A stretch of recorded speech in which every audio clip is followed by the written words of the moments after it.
do is I'll introduce David Simmonds, and most of you will have met him or heard him before. And David, you can spend a few minutes giving an update, and then we'll throw it open to questions.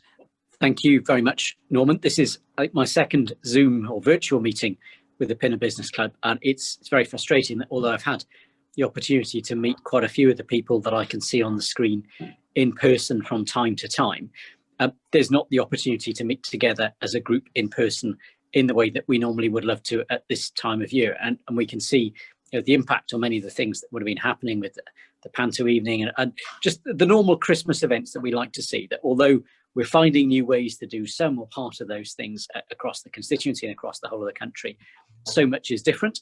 But it's great to be speaking today when the rollout of the vaccine has started with the NHS. And that is a positive. It does feel like there is light at the end of the tunnel, really injecting some confidence back into people. It's a really good opportunity, Norman, that you've got everybody together tonight. And I'm not going to talk for a long period of time because the most important thing is some Q&A. I wanted to just share some of the messages that I've had that will have an impact on the business community, not just in Pinner, but across the constituency, within which there are some interesting highs and lows. So starting with some of the national picture, we had a very useful discussion with Andrew Bailey, the Governor of the Bank of England, who shared some of the bank's knowledge about what's going on in the system as a result of the COVID lockdowns. And what he shared was that there's been a very significant rise in the levels of credit balances that are held both by individuals and by businesses across the UK during lockdown, and around a 7% reduction in the level of consumer debt that's held. So whilst the circumstances of people who've been furloughed, who've been adversely impacted, have been very much in the media headlines, there's also been a very significant improvement in the financial position of a group of people, including some locally who, for example, are not having commuting costs, they're not paying for lunches and coffee and things like that at work, they're using their cars less, they haven't been on holiday. So the money that's now sitting in their bank account as a consequence of not spending it because of COVID is part of that rise in overall balances.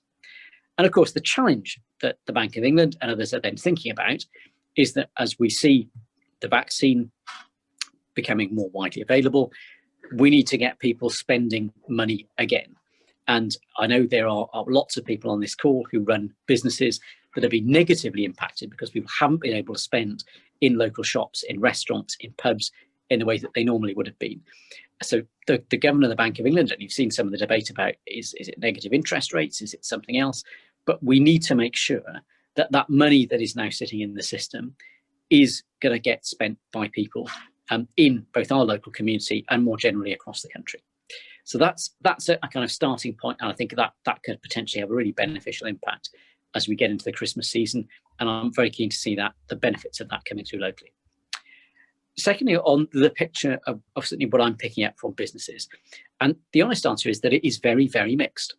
I went to visit a butcher's shop recently in Pinner, and they said they've been so busy they've had to take on 3 new staff because they're selling far more than they had been previously, that the period of lockdown seems to have encouraged people to rediscover them as a local business, and that's contributing to 3 new people in jobs.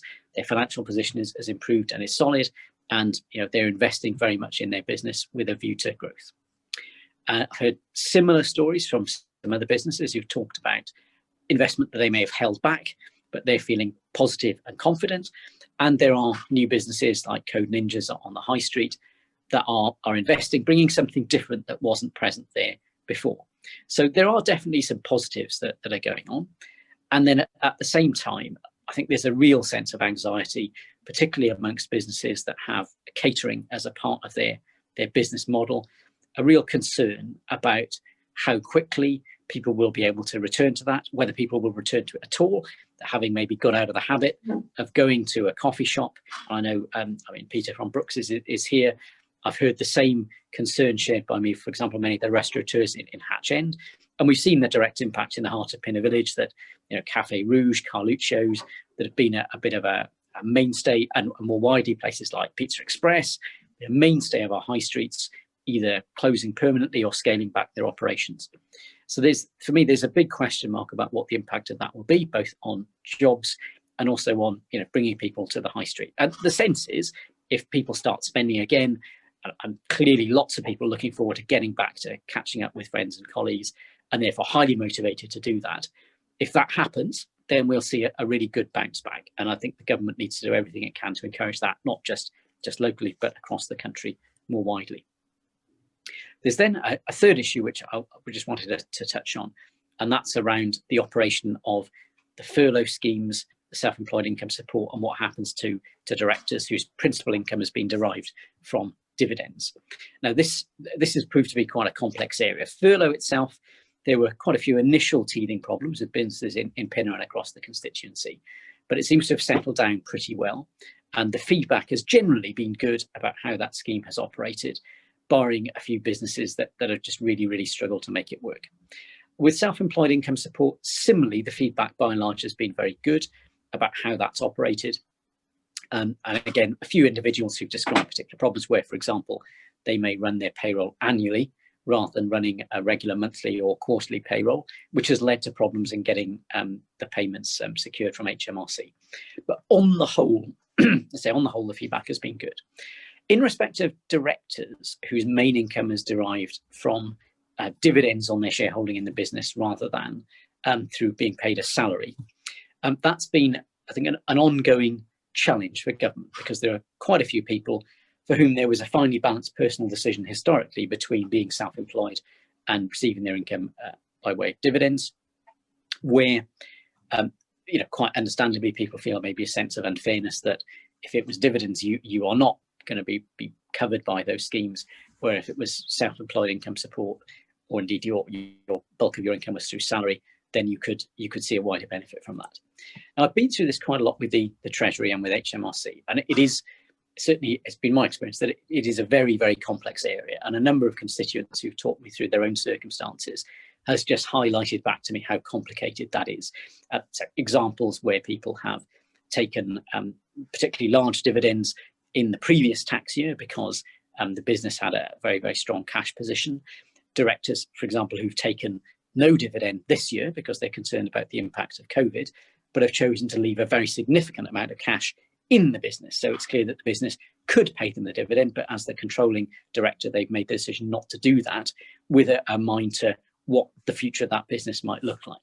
So clearly working through what all the individual circumstances would be and how the interaction between the shareholding director and the business and the cash position of the business itself would operate is enormously complicated. So I've got a lot of sympathy with the position of government in saying it is very, very hard to identify who is in what position without both analysing the individual circumstances and then also the separate circumstances of what the business, and sometimes in cases of a number of constituents I've spoken to, it is numerous businesses that they are shareholding directors of, which are all in very different cash positions.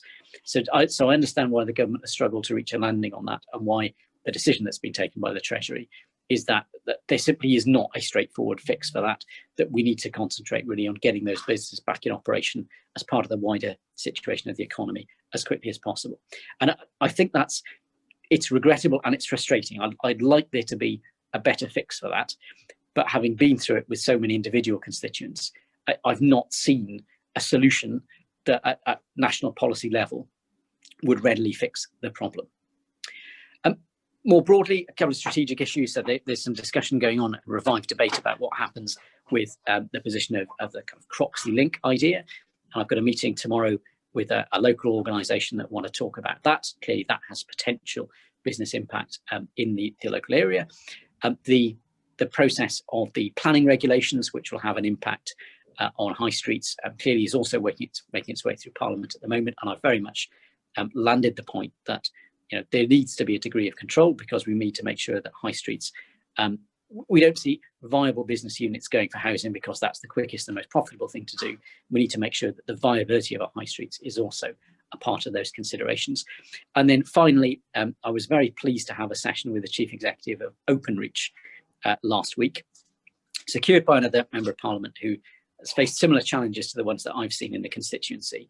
And it's been very helpful. A number of businesses, and I think one that's on this call I spoke to previously, have highlighted the issue of getting high-speed broadband, particularly to business premises in the centre of Pinner along the high street. So I had a conversation with them about that. So they've been in touch since to follow that up.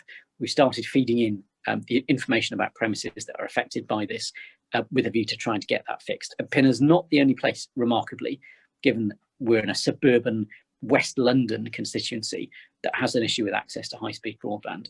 So I've given the locations to the CEO of Openreach, and I'm hoping we'll get somewhere with it. But others who are affected by it, who are on the call, it would be really helpful, perhaps maybe not just tonight, but if you could email in your details fairly quickly, so we can provide that package of information to Openreach to try and get some movement on this.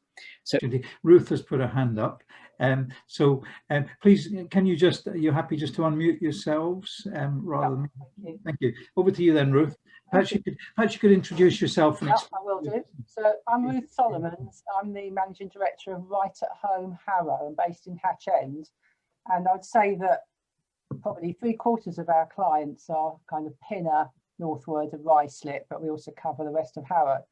So I'd like to ask a question, because last time David was on, I had to go and I couldn't ask my question. So I'd like to ask something on behalf of the home care sector.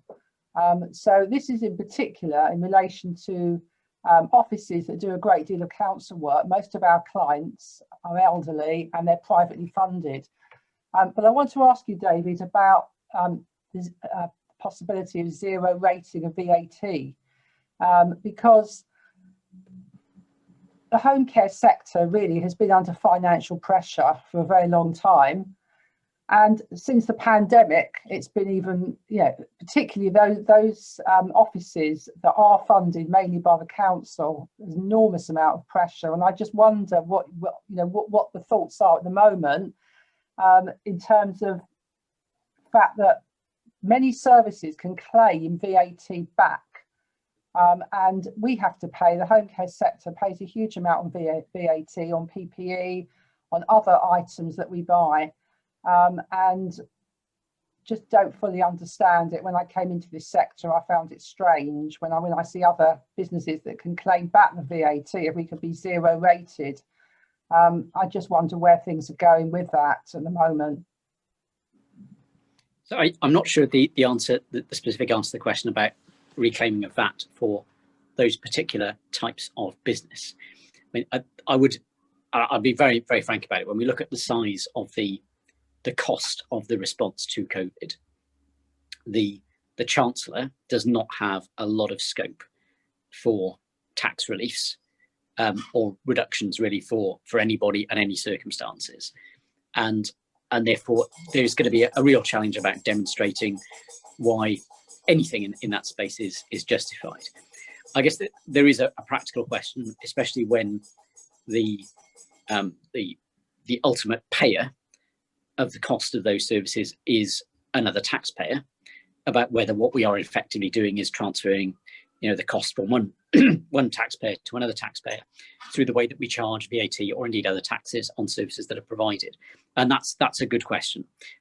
But so I can't offer you sort of a very, very kind of strong lifeline of hope. But if you'd like to get me a bit more information about your specific circumstances and how that's played out, I'm certainly happy to look into it for you.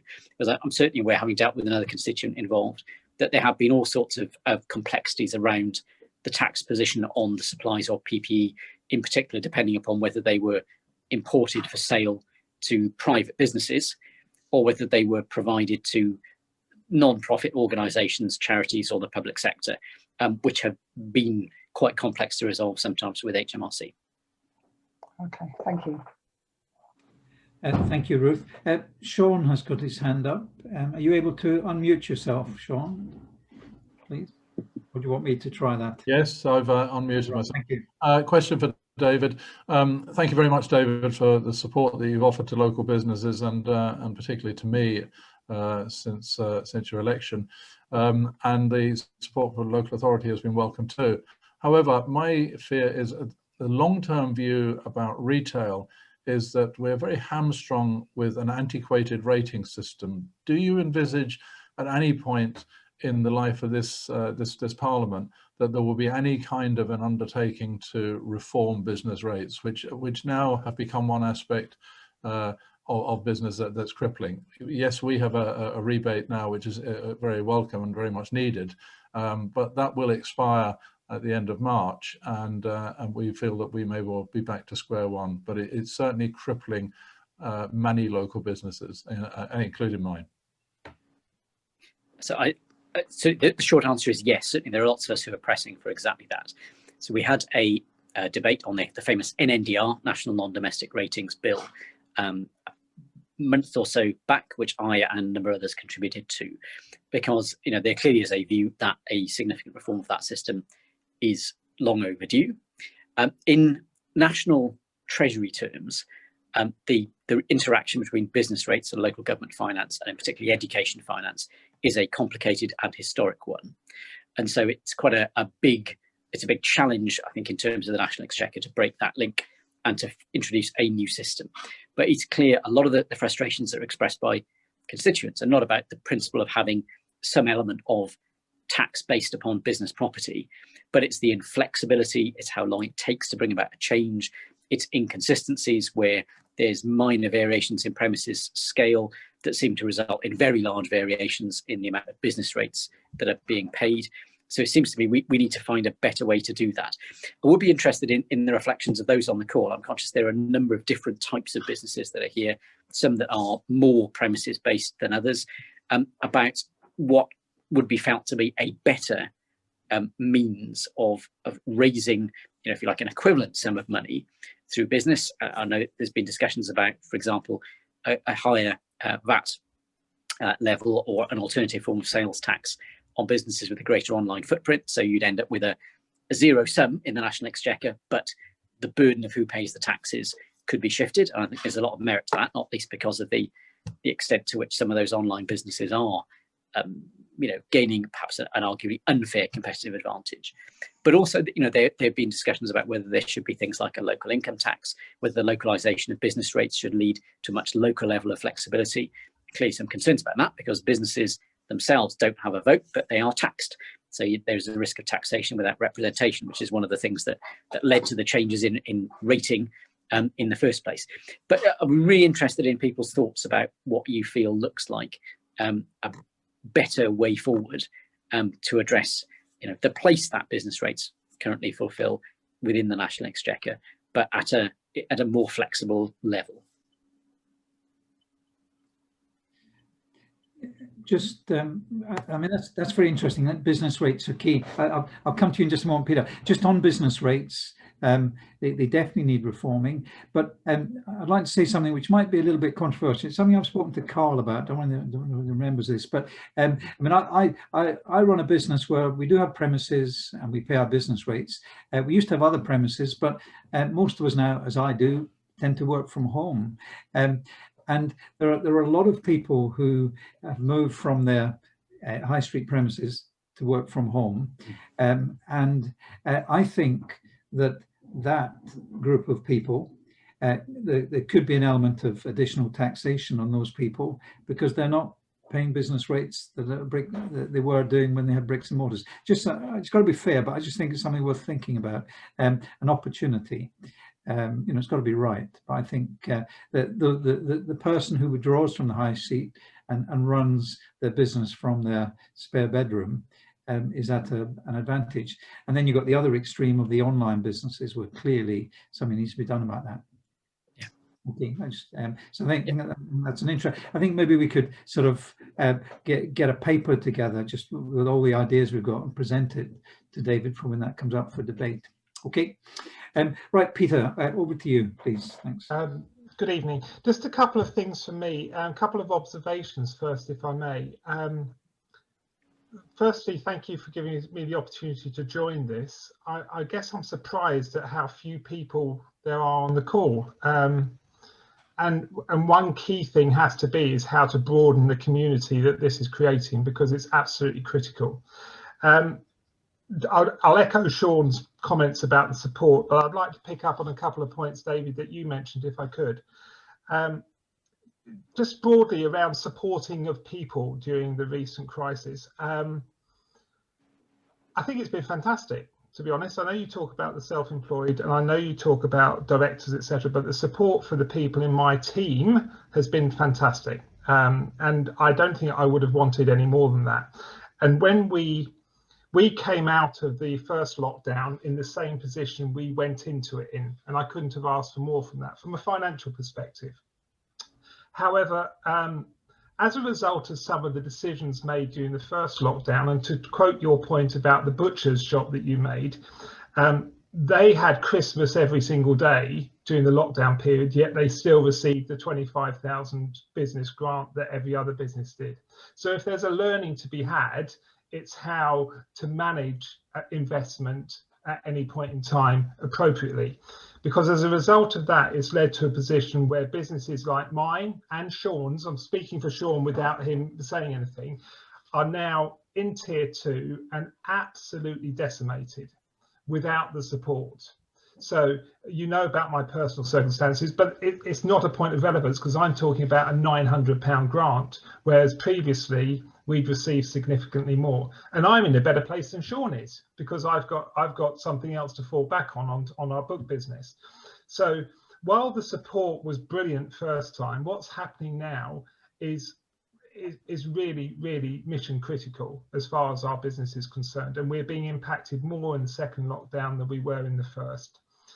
As a result of that, we can also see what's happening to the High Street and Bridge Street in Pinner specifically, because the businesses that are here on the call and the businesses that are still fighting are all of those independent businesses where there are people with passion and pride and commitment to try and keep their businesses open. What's happening around the rest of the High Street is those national companies, you've already quoted the names, Cafe Rouge, Pizza Express, Cafe Nero, if people aren't aware, also in administration, and if that stays, it will be staggering if they stay. And the reality is they're impacted by what's happening in central London, and the people who are left fighting are getting no support. And I think there's a point of urgency, which isn't a question, but something needs to be done to support independent retailers in every high street who keep trying to fight. And at the moment, the blood is being sucked out of us. And I'll ask Sean if he wants to come in on that in a moment. But the last thing, the thing that is a question, 16th of December, we've got the tier ruling review coming up. The fact that that's happening on the 16th is not giving us notice to restock our businesses in time for Christmas. Up our wine business, if I've got an opportunity to retrade, by announcing on the 16th what we can do the following week is not giving businesses enough time to gear up to reopen. So any support that we can get from a heads up about that would be really useful. And Sean, I don't know if you want to add to what I'm saying, but that's my view. Maybe Sean, you want to add something before David and Norman come back in. Yes, I would echo exactly what Peter has said there. The problem now, first lockdown, we were reasonably well supported and we survived it. And of course, we had the bounce back available to us at the time. Now, we've come into a second lockdown, and post the second lockdown, we're now in an extremely difficult position. After the first lockdown, I actually increased my staffing because thanks to support from local authority councillors, officers and yourself, David, I was able to get my benches at the front of the pub, and we actually took on 2 extra staff and so on. And I've always given my staff an undertaking that will do everything I can to ensure that they're in a job in a year's time. Now I'm in an incredibly difficult position, struggling, where I may have to close and put them all into a furlough scheme. Time of crisis for pubs and for anybody in catering. I took a delivery of beer on Monday morning. I will have to pay for it in a week's time, which is the deal we have at our brewery. It may well be we go into a tier 3 situation, and I will have the unenviable job of uncorking that beer and pouring it down the drain. That's how serious it is, and there's no way I can afford to, lose stock at this rate. It's absolutely a crisis, and I'm not sleeping at night thinking about this, because my fear is I'm at the age of 64. Okay, my house is paid for, but nobody else is who works for me. They've got bills to pay. They're very worried, and there is a high level of stress amongst staff, wondering will they have a job in a week or so's time. That tonight when I left the pub, there were 3 people in the pub. The situation where people are having to eat a substantial meal with their drinks is not working in any way, shape or form. But I fully appreciate the public health issue, and I'm not asking anybody to be irresponsible, or certainly nobody in government. And if we have to close, we should close, but we would need support to be closed. That's the problem. That's so the message that you've just given me is one that I have heard from a number of other publicans and business owners. So I think there's kind of two issues that you've highlighted. One is the timeliness of the decision making, and I completely agree. The challenge, I think, is particularly when it comes to the tier announcements, is the public health folk will always be pushing to say, well, look, if we need to make an early decision, then it's the higher tier. So you can have certainty and go into tier 3, or we can wait and see and hope the measures are taking us in the right direction and possibly come out with tier 2. Now, my personal view, I've been through the numbers with the NHS, is that for London and for our local area, there is not a justification of going into a higher tier at the moment. And the measures that have been put in place have definitely been working. So a few weeks ago, we were seeing rising cases across both Harrow and Hillingdon. They're now both green in terms of the level of spread.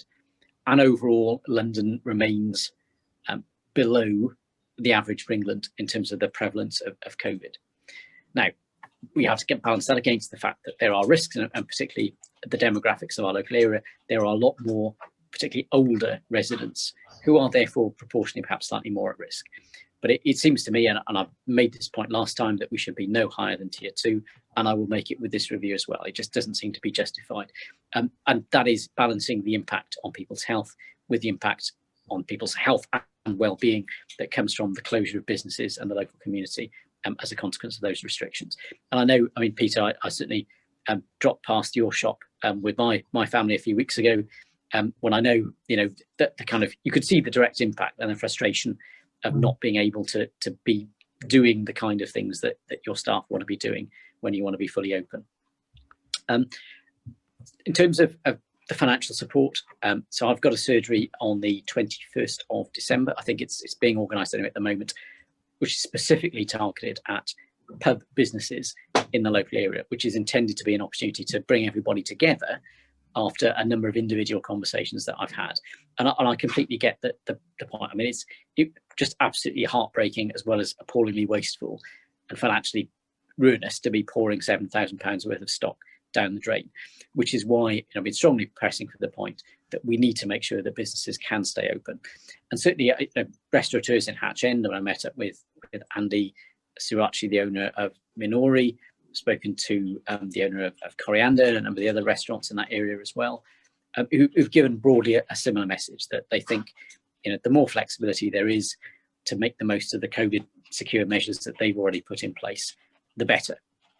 In terms of the issue about essentially drink sales in pubs versus the substantial meal rule, I mean, essentially what government is trying to achieve is to reduce the level of what you might call non-essential contact between people, in order to have the maximum flexibility around people's access to education and the wider economy. And it is a fact that can be tracked with a number of the outbreaks that we've seen around the country, that when significant amounts of booze are consumed, people stop following the rules, and as a consequence we can identify events, weddings, things like that, following which there's been a big uptick in the prevalence of COVID in that local area that can be traced back to those events or that activity. So I can understand where the public health folk are coming from in this recommendation. Now, I'm perfectly conscious that I think many of the pubs I've visited across the constituency, often there are a number of regulars who will come in and sit there all day. They're not all packed in there singing and dancing and shouting in each other's faces in the way that is associated with that kind of behaviour. But again, a bit like the issue with financial support to directors, self-employed versus ones who are dividend takers, it isn't clear what policy solution there would be that could essentially say, look, the people who drink in the Queen's Head, or the people who come and have a wine tasting in the wine room in Brooks's, we know they'll all behave themselves, so it's not a problem. Whereas the folk who might be in some of the other pubs in the constituency, we can't trust them, and therefore those venues need to stay shut. And I think that's the challenge. So the question then follows, well, what about the financial support? And again, I'll be interested in feedback, and perhaps Norman, you might want to gather this, about what needs to be in place realistically to keep your businesses viable into the period when, fingers crossed, people will be able to return to a more normal pattern of life. And in terms of the Christmas period, part of the argument that's being advanced for tougher lockdown measures in some places is to make sure that there's at least the best possible window for Christmas trade, knowing that for some businesses, up to half their takings and profits for the year come from that Christmas period. And that's why government's been very focused on this idea of trying to make sure that there's that 5-day period when there's a much, much more relaxed level of restrictions in place. Both of us put our hand up straight away. Just to echo, just to come back, thank you for the opportunity to say what it would take.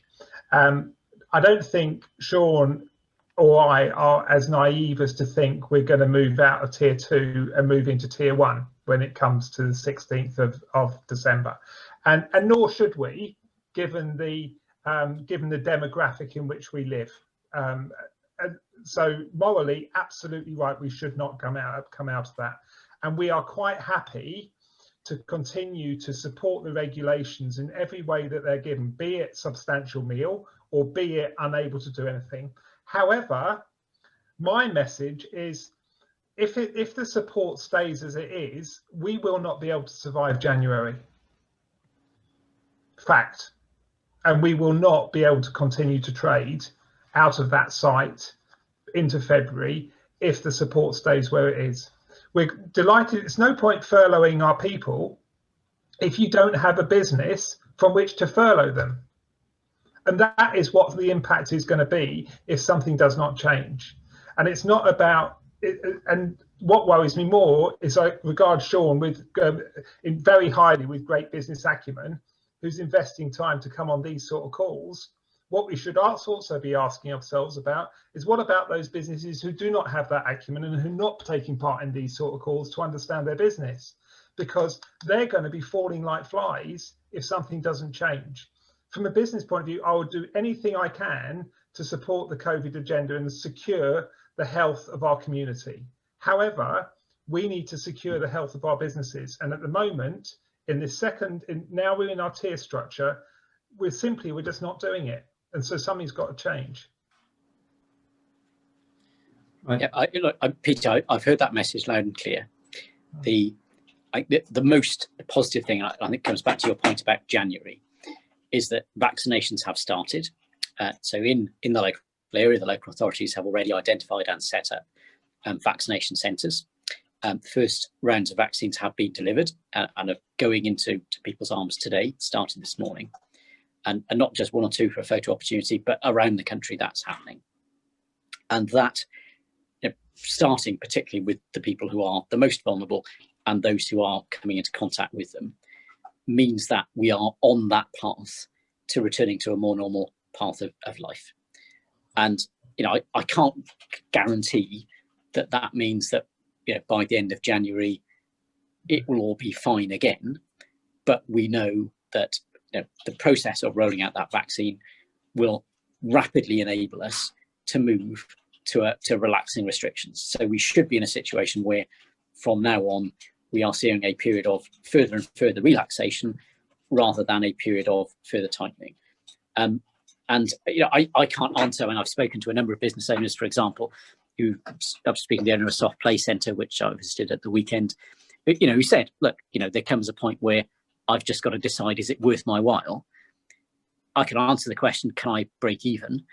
But actually I could just sell the site and build a block of flats on it instead. So maybe I should just give up trying to run this business as it is and go off and do something else with it.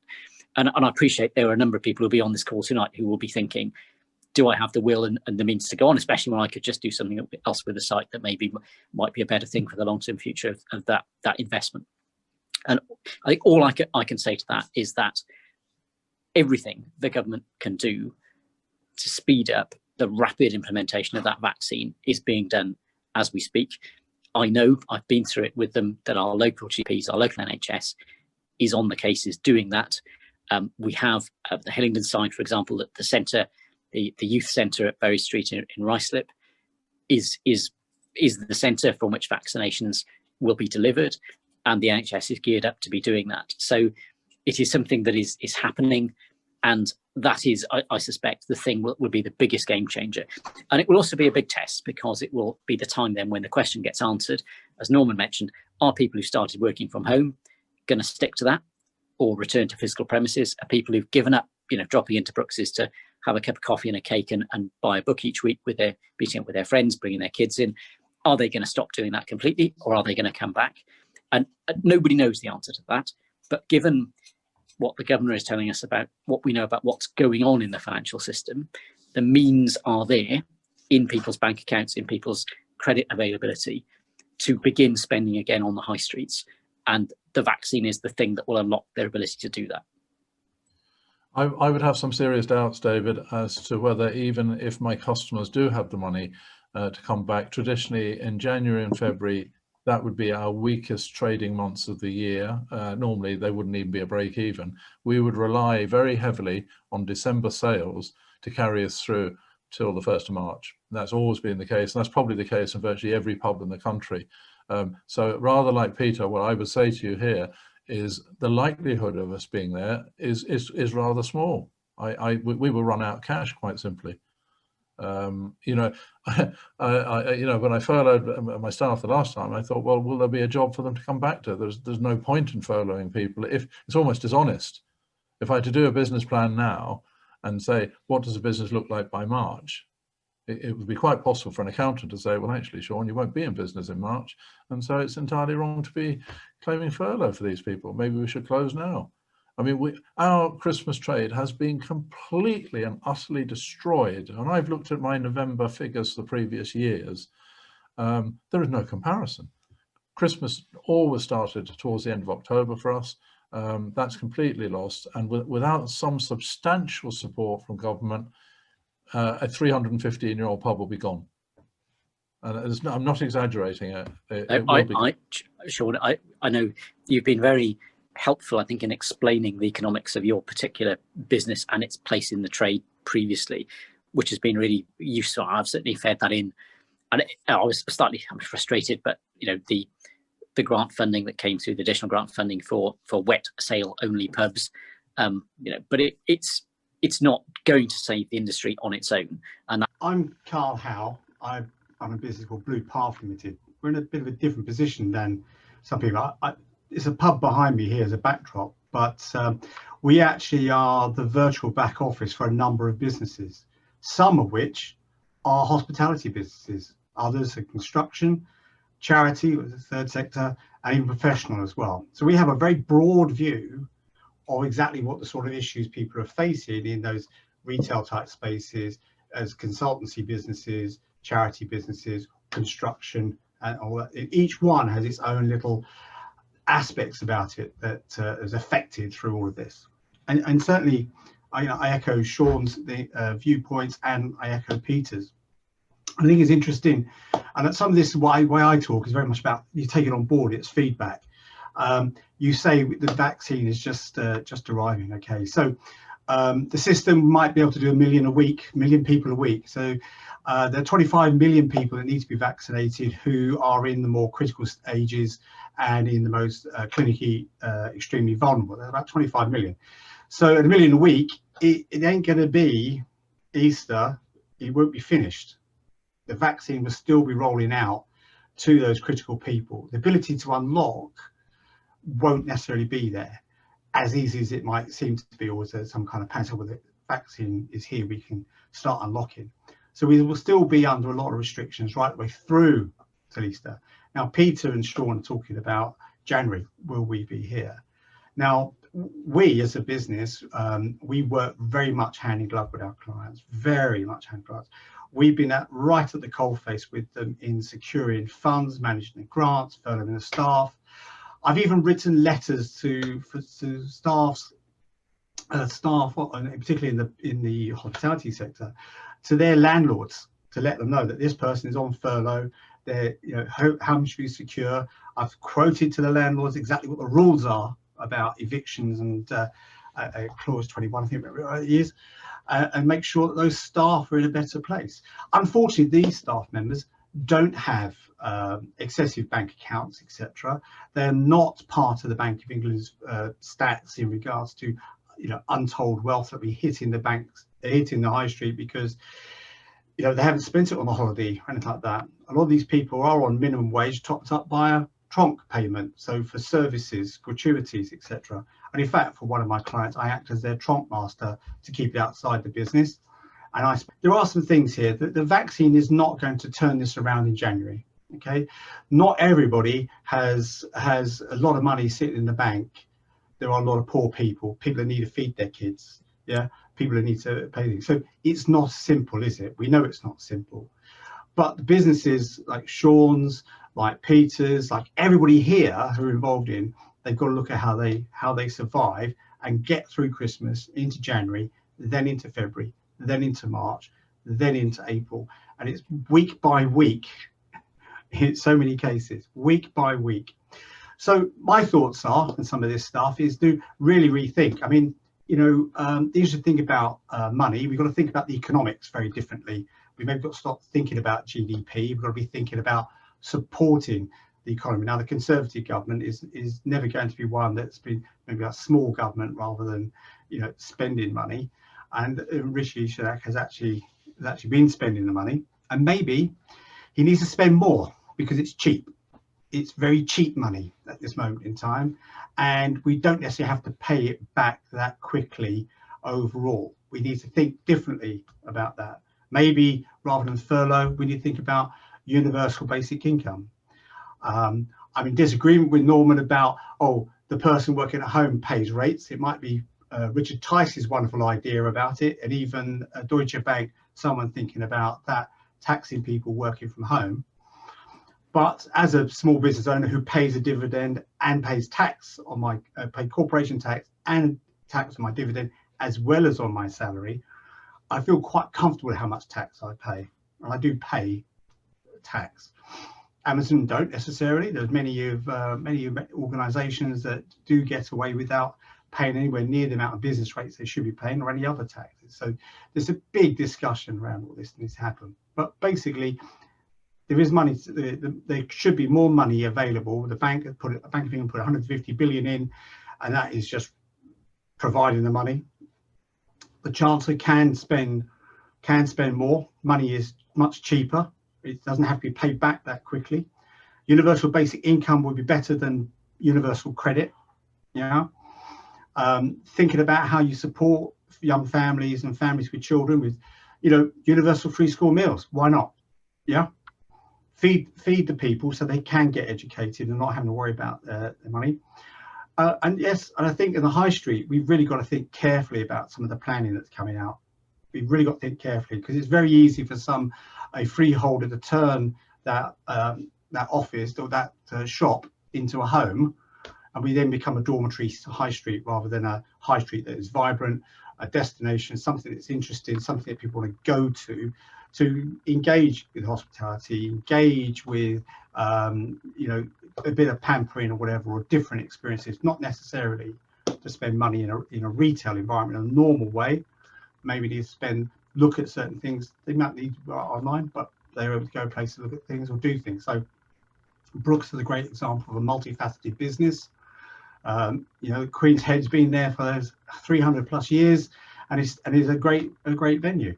But we've lost lots of venues like it around. So there's really quite a lot in that conversation. Yeah. So the point about trunk system, I think that's well understood, and I do get that. The question that the Chinese government always has is how it addresses the impact of this as effectively as it can. I don't think the system is perfect, but I think it was right to prioritise getting money into people's pockets as quickly as possible, rather than trying to make the system as good as we can. Because, of course, you get into, and again, this was an issue that was highlighted during the debate about why furlough would be done in the way that it was, rather than including things like trunk tips, bonuses, and all the rest of it. Is, of course, you then also have, what are the impacts on people, the fact that maybe they're not commuting anymore, they don't have all those costs as well. So you start then to have to try and analyse a very, very complex picture to reach at something which is fair. So the government just said, look, we'll just stick with 80% of what sits there with HMRC as their main income, and we'll do that, and we'll get that out the door to everybody as quickly as we can. My personal view, in the circumstances, I think that was the right way to go. Universal basic income, it's been tried in Finland. and they piloted it to see how it worked in practice. And they set out primarily with the objective of saying, you know, the view was that a universal basic income and the safety net that provided would be helpful in helping people to find jobs, because clearly, you know, work, employment, self-employment is the route to prosperity, not benefits. Did it succeed by that measure? No, it didn't. It made no difference at all compared to a control group of people who were on the standard Finnish benefit system. So it certainly did not contribute to people's economic prospects any more than the existing benefit structure that they had, which is not dissimilar to the one that we operate in the UK. So I'm not convinced from the experience that we've seen with the universal basic income that it actually makes the practical difference in people's lives that they want to see. On the question of creativity, I mean, yeah, you could ask the question, can we borrow more? Because the challenge here is that although I agree money is very, very cheap at the moment, there is a difference between borrowing to finance revenue expenditure and borrowing to fund capital expenditure. And, you know, I think all of us and all of those people who are running businesses, and I take very much the point Sean was raising, all of us have to think about what is the cash flow of the country. And most businesses, you know, if they felt it was a good investment that was going to be worthwhile, wouldn't hesitate at the moment to borrow to fund capital assets that would contribute to the long-term well-being of their business. But I think would hesitate to enter into very, very much more significant amounts of borrowing than, for example, is envisaged in C-bills, if that money is going out the door to support the cash flow and they can't see the end of it. And that's the issue that I think the government has to face as well. There is a limit to which we can borrow for money that's going out on day-to-day expenditure and put it on the never never. When we've had historic experiences, and you know, Britain's borrowing at the moment is higher than it's been at any point except the Second World War. You know, there is, you know, a good case to be made that the 6-year borrowing spree that funded the Second World War, you know, produced a very, very long-term economic impact. We've only just recently finished paying off the cost of that, and we have to ask the question: is there a prevailing set of circumstances that would justify taking that approach? Because ultimately, and the same is true of any business, if you become excessively indebted, then your ability to secure that cheap money begins to be called into question, and you end up on a spiral of problems, really. And countries can go down that route as well. And of course, a small increase in the interest rate which the UK has to pay to raise finance then of course has a knock-on consequence of what it costs to finance that, which has a direct impact on the taxpayer, which in turn has a direct impact on I understand all the economics. Shops. So I understand all the economics. I think, you know, for the retail in the high street, which is what this group is pretty much kind of focused on, is the retail in the high street and the opportunities in the high street need to develop. We've got several buildings which are now vacant. We've had one on Bridge Street, which has been vacant for an extremely long time, which was Harrison Hall last time. It was, I think it was the McDonald's before that, or whatever. It's a large piece of premises, but who's going to take that on? How are you going to use that? What can be done to stimulate that? And that requires locally thinking from council, from the councillors, from you as the MP, as well as people like us, and to broaden out, coming back to Peter's point, you know, that he said not many people on this call, we need to broaden out. But we do have to use all that kind of thinking, I would say, from countrywide all the way down to a local piece, to actually be creative and look at what we can do, how we can do it.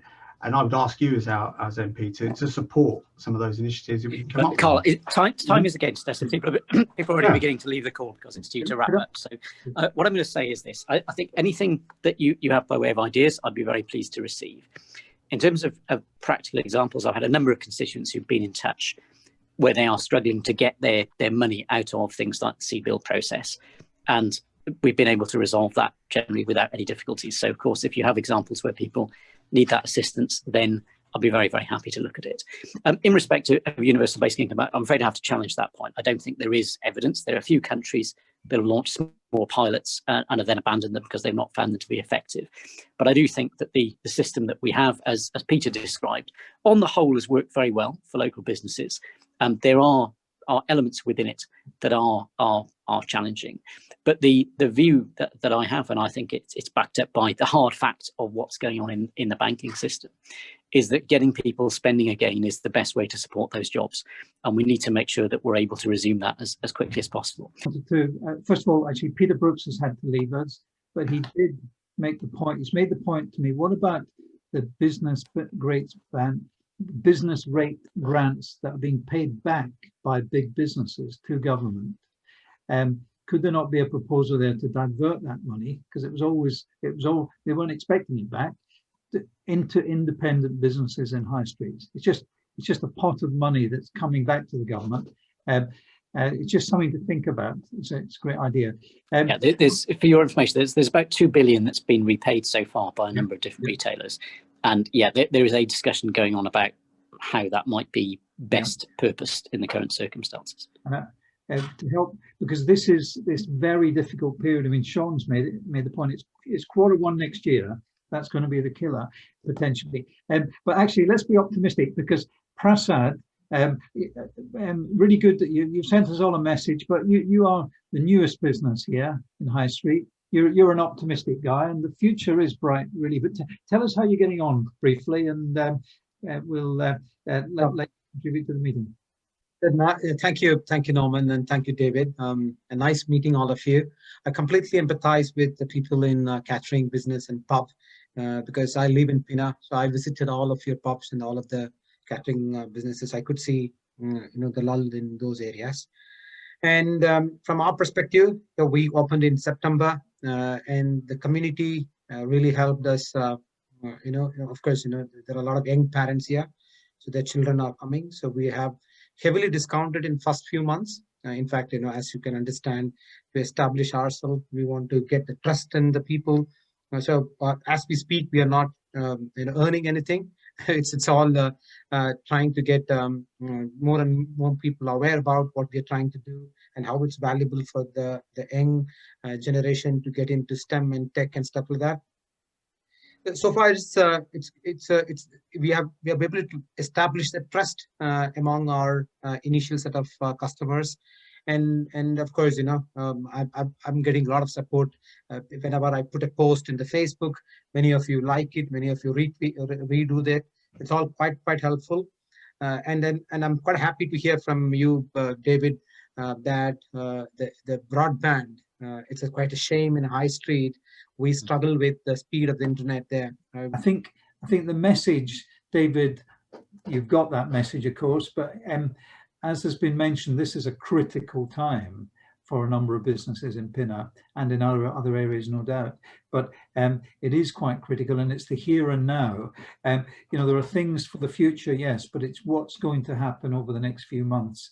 And I can, Sean made it quite plain. Businesses, they build up and they have their takings during the last quarter of the year, because it's always lean at the beginning of the new year for so many kind of businesses, not just those in hospitality, but so many. And it is going to be very critical the early part of next year. Okay, I think that was a clear message. So thank you very much, everyone, for joining. And we'll leave it at there then.